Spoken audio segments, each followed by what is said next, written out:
Welcome to the Word on Wednesday, your midweek online Bible study and devotion at Macville Christian Church. Today is Wednesday, June the 10th, 2026. We continue talking about the Old Testament personalities.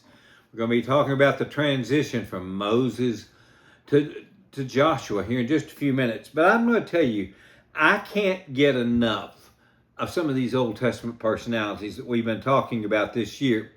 There are so many lessons that they teach us today, even though these people lived thousands of years ago. As I've said many times through our Word on Wednesday sessions, the reason these lessons are very powerful to us is because these were people.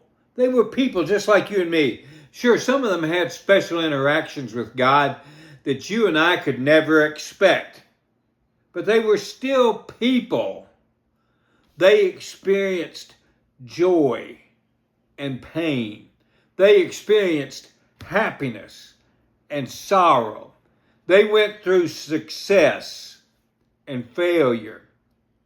They lived in a different time and a different culture, but they were still people. Let's never forget that. We're going to be talking about that transition from Moses to Joshua. As I said, there are times that we experience those kind of transitions. I think about the most sorrowful times in our country, here in America. It's when we've had to transfer power from one person to another because of the death of a leader. We often think of that in historical terms, but in our nation, 8 different people have passed away in office, 8 in 250 years. 4 of them died of natural causes, and 4 were assassinated. But most of us have never experienced the death of a president. President Franklin D. Roosevelt was the last one to die of natural causes, and he died in 1945, toward the end of World War II. John F. Kennedy was the last one that was assassinated. That was in 1963. I was 5 years old, and I remember it, but most people that are seeing this have never experienced that in a political leader. But we have experienced it in church leaders. In the church, we deal with it. When I was in college, I filled in several Sundays. Along with several other people there at the college, we filled in. We filled in at the pulpit of a church of a preacher who had died of a heart attack in his early 50s. And during my time there, I met a man who was one of the leaders, but the next time I went back 2 or 3 weeks later in my time in the rotation, he had also had a heart attack and passed away during that time. It was such a traumatic time for that church. I know of other churches where similar things have happened in recent years. Here at Macville, we've obviously said goodbye to church leaders, elders, deacons, teachers, faithful members. We've done that since I've been at Macville, and we will do it again in the future. There's going to always be a time of transition, and sometimes we have sorrow around that. Sometimes we have to pick ourselves up. And that's what's happening, I think, in the text I'm going to be looking at today. Deuteronomy chapter 31, starting in verse 6. And here we read, "Be strong and courageous. Do not fear or be in dread of them. For it is the Lord your God who goes with you.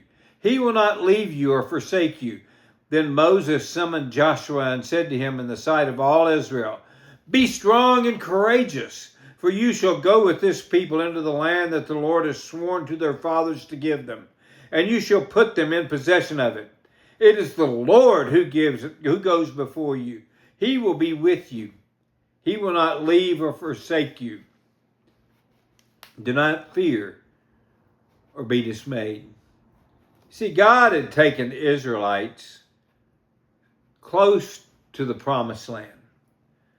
But he told Moses, you're not going to go in the promised land with them. He told the people, though, be strong, be courageous.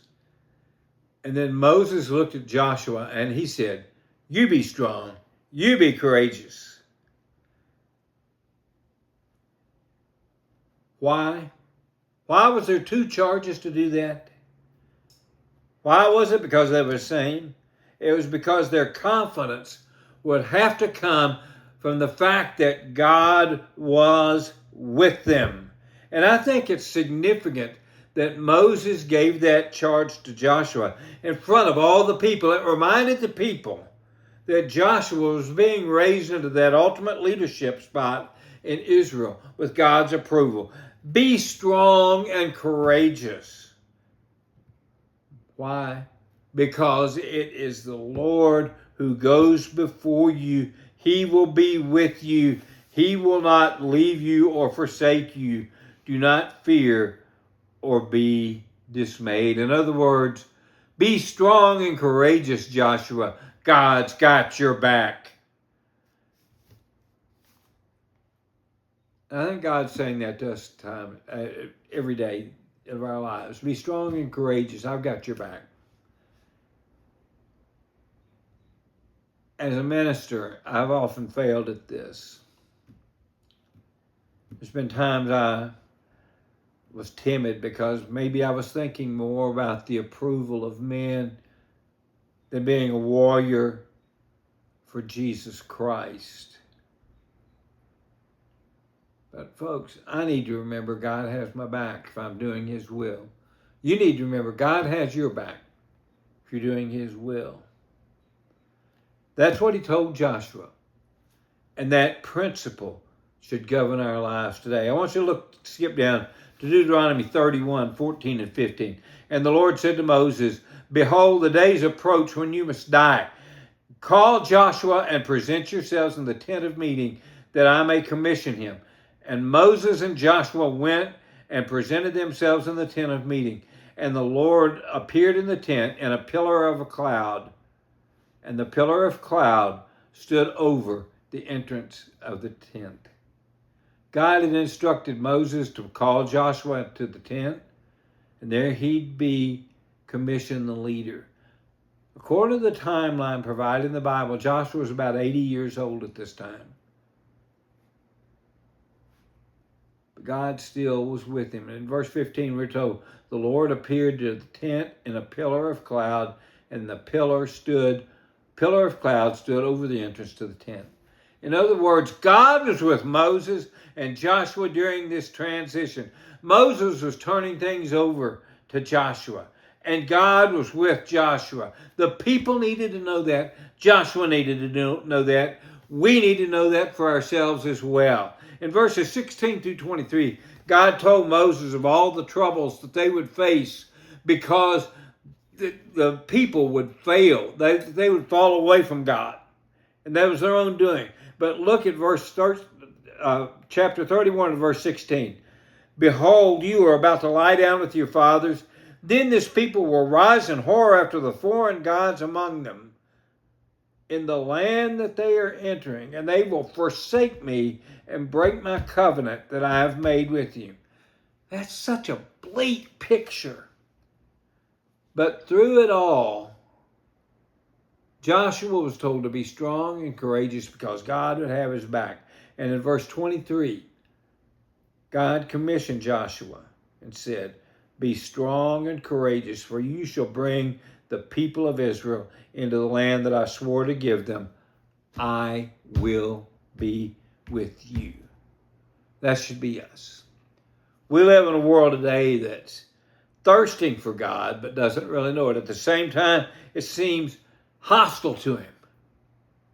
And we have to act boldly. Let's never say, though, that we can't accomplish great things for God, because he told Joshua, And I believe he says to us, be strong and courageous. I will be with you. He has our back. It's the same God, and it's the same promise and the same charge. Be strong and courageous. We live in a hostile world, and we can even have hostility in the church because people fall away, or sometimes people get their feelings hurt.